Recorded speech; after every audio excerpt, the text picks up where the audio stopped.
Al-Fatihah. Pelakon era 90AN.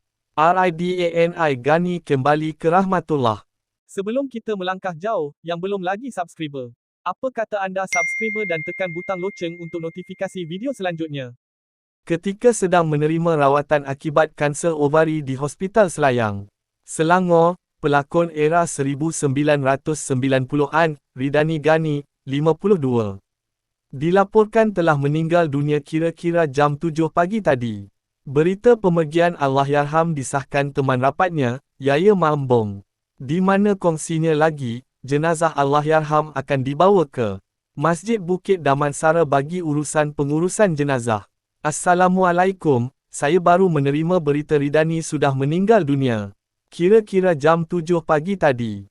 Jenazah akan dibawa ke Masjid Bukit Damansara untuk diuruskan, katanya. Pada Sabtu lalu, Ridani dimasukkan ke Hospital Selayang selepas keadaan kesihatannya dilaporkan semakin merosot.